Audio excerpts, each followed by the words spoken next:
ಸಂಗೊಳ್ಳಿ ರಾಯಣ್ಣನ ಬಿಡು ಈ ಪುಣ್ಯ ಭೂಮಿಗೆ ನನ್ನ ನಮಸ್ಕಾರಗಳು।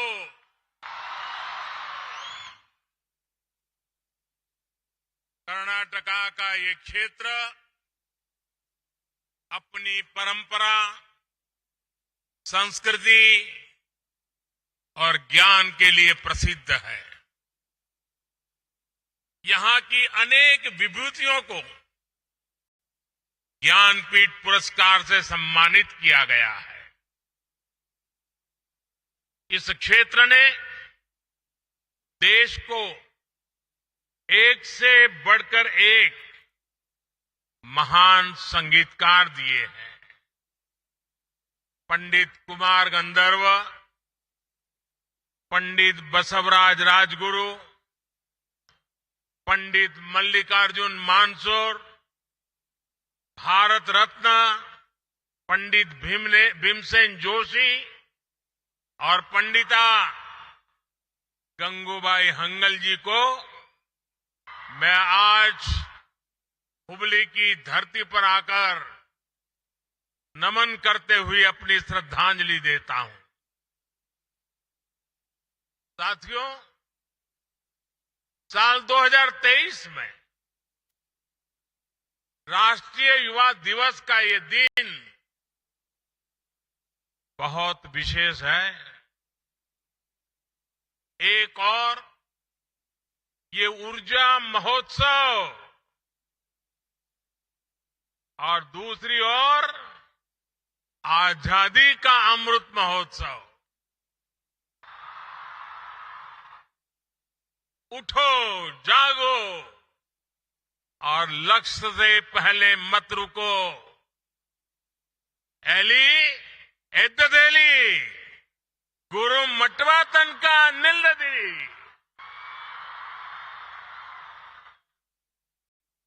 विवेकानंद जी का ये उद्घोष भारत के युवाओं का जीवन मंत्र है। आज अमृतकाल में हमें अपने कर्तव्यों पर जोर देते हुए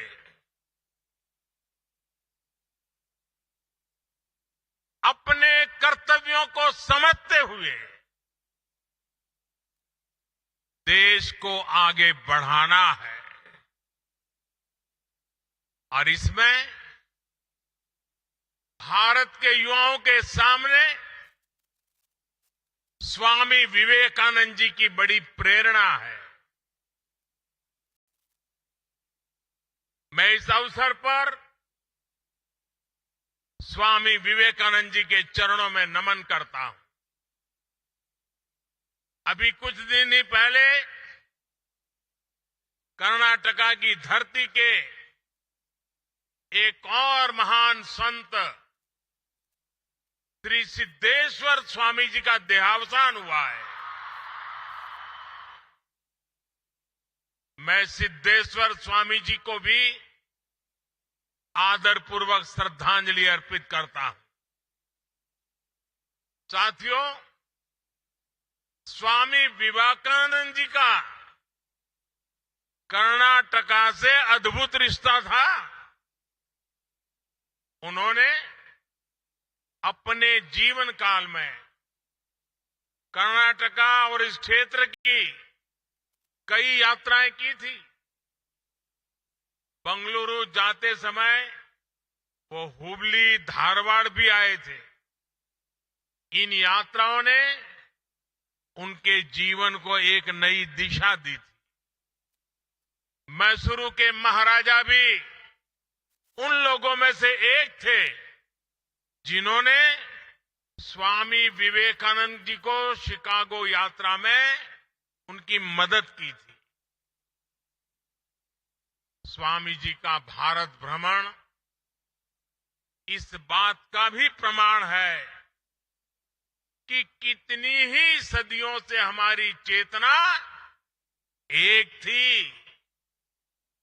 एक राष्ट्र के रूप में हमारी आत्मा एक थी। ये एक भारत श्रेष्ठ भारत की भावना का अमर उदाहरण है। इसी भावना को अमृत काल में देश नए संकल्पों के साथ आगे बढ़ा रहा है। साथियों,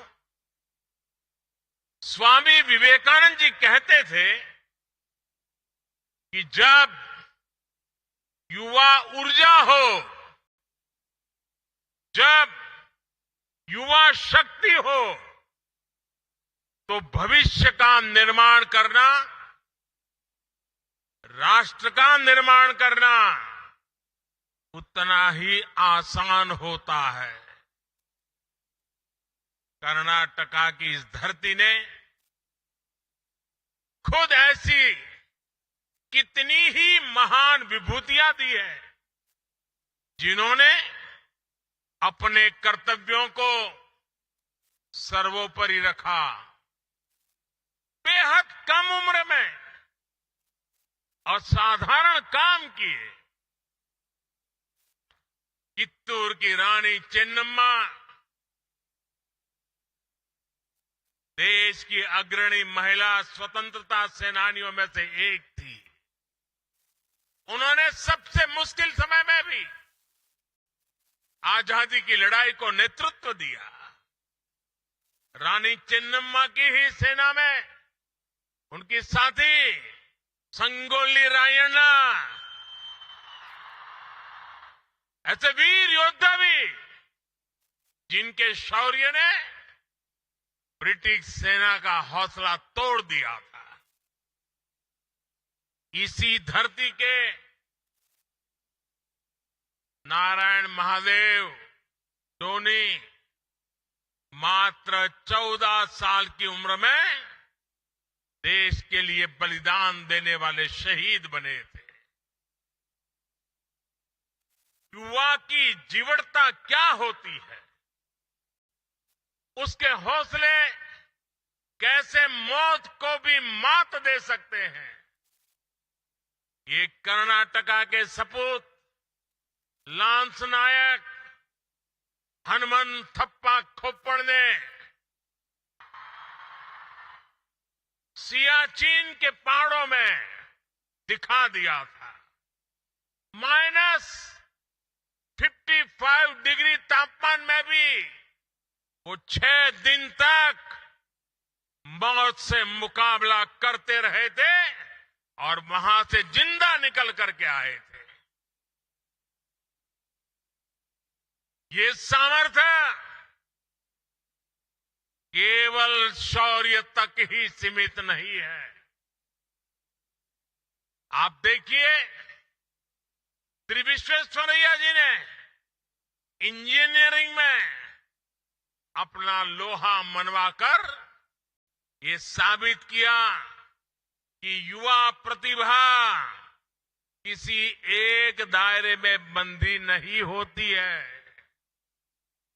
इसी तरह देश के अलग अलग हिस्सों में हमारे युवाओं की प्रतिभा और क्षमता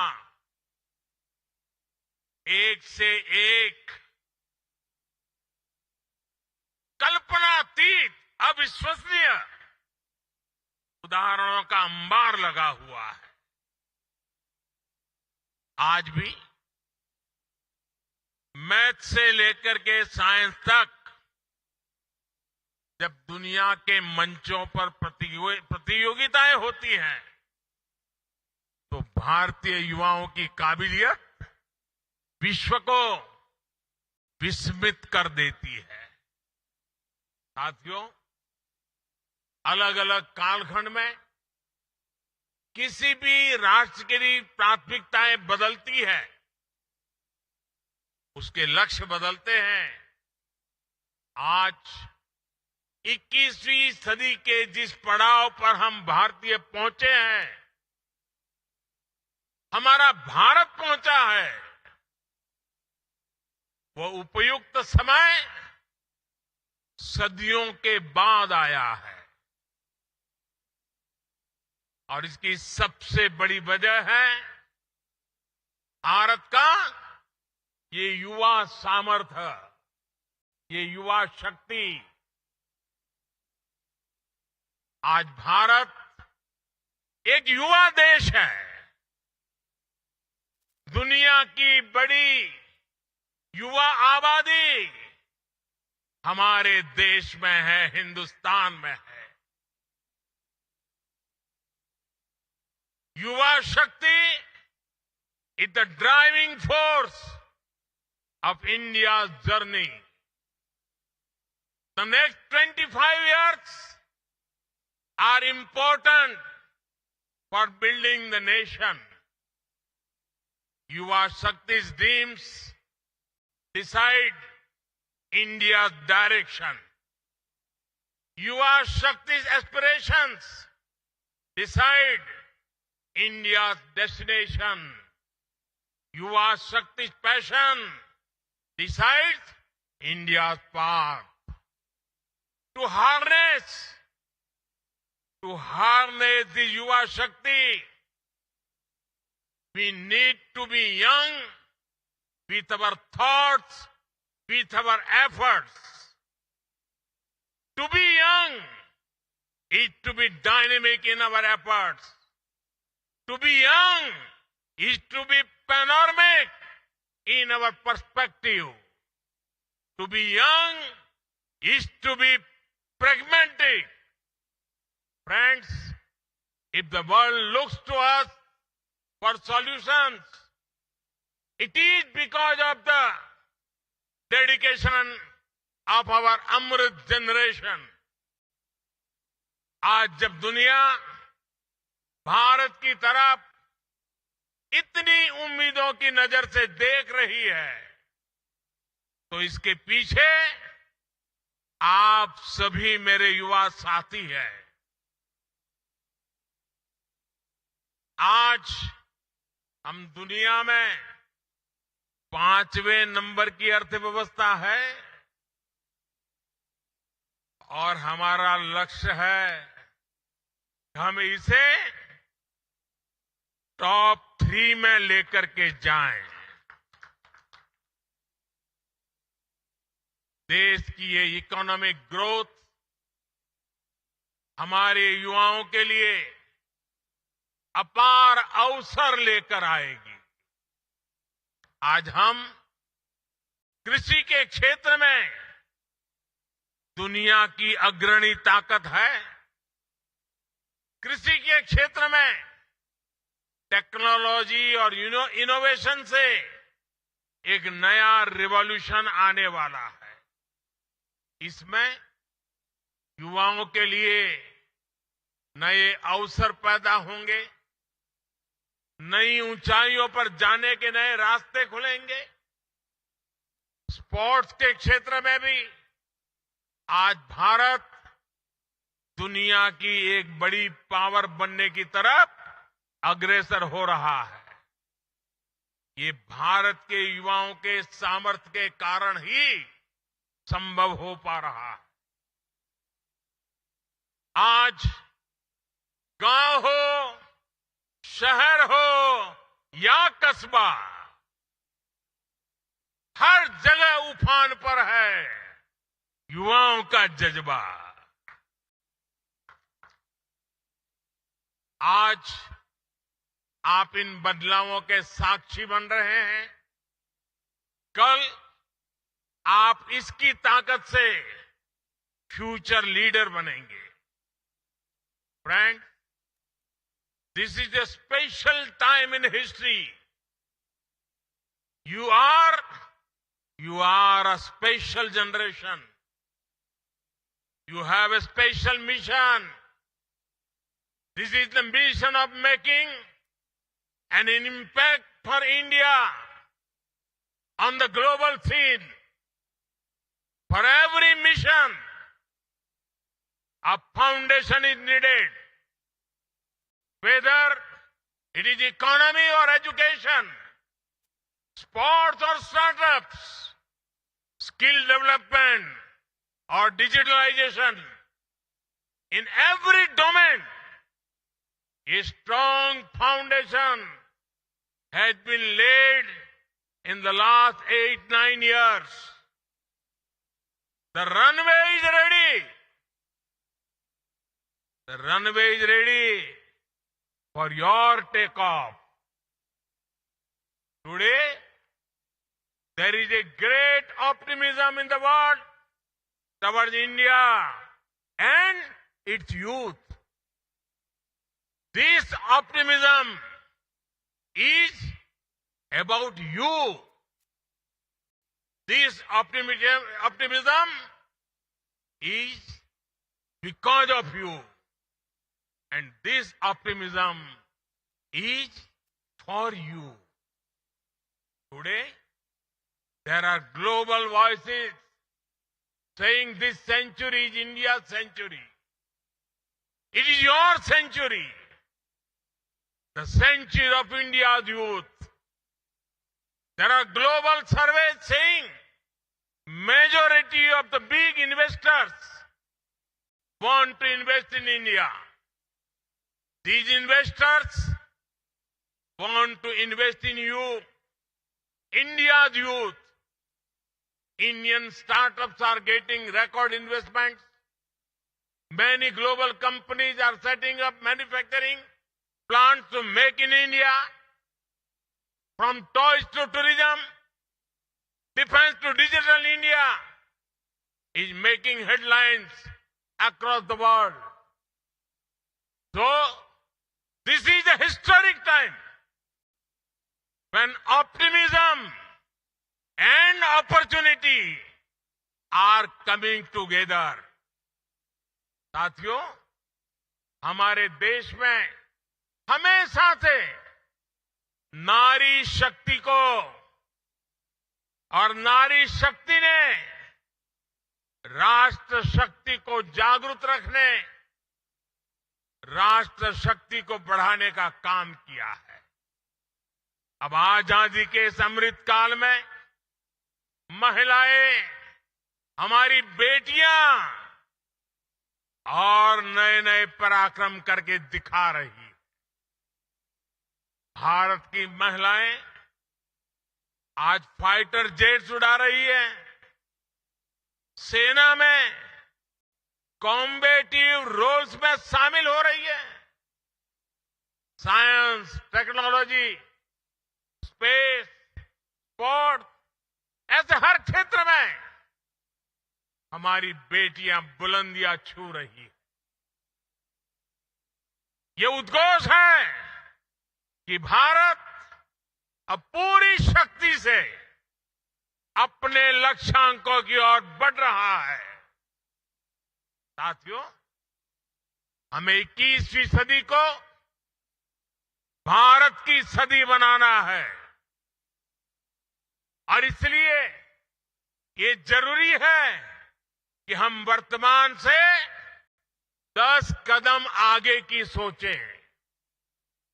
हमारी सोच फ्यूचरिस्टिक हो, हमारी अप्रोच फ्यूचरिस्टिक हो। ये जरूरी है कि युवा आकांक्षाओं की पूर्ति के लिए आप पॉजिटिव डिसरप्शन करें, विश्व के आधुनिक देशों से भी आगे चले। अगर हम याद करें, आज से 10-20 वर्ष पूर्व ऐसी कितनी ही चीजें अस्तित्व में भी नहीं थी जो आज हमारे जीवन का अभिन्न हिस्सा है। इसी तरह आने वाले कुछ वर्षों में संभवतः ये दशक खत्म होने से पहले पहले हमारी दुनिया एकदम बदलने वाली है। Artificial intelligence, machine learning, internet of things और AR/VR जैसी इमर्जिंग टेक्नोलॉजी एक नए स्वरूप में इवॉल्व हो चुकी होंगी। डेटा साइंस, और साइबर सिक्योरिटी जैसे शब्द कहीं ज्यादा गहराई से हमारे जीवन के हर आयाम से जुड़ चुके होंगे।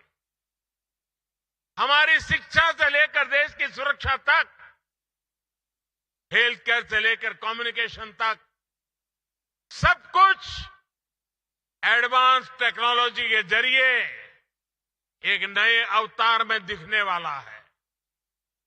आज जिन कामों का अस्तित्व भी नहीं है, आने वाले समय में वो युवाओं के लिए मेन स्ट्रीम प्रोफेशन होने की संभावनाएं हैं। इसलिए ये जरूरी है कि हमारे युवा फ्यूचर स्किल्स के लिए खुद को तैयार करें। दुनिया में जो कुछ नया हो रहा है, हमें उससे खुद को जोड़ना होगा। जो काम कोई नहीं कर रहा है, हमें उन्हें भी करना होगा। नई पीढ़ी को इस माइंडसेट से तैयार करने के लिए देश नई राष्ट्रीय शिक्षा नीति के जरिए प्रैक्टिकल और फ्यूचरिस्टिक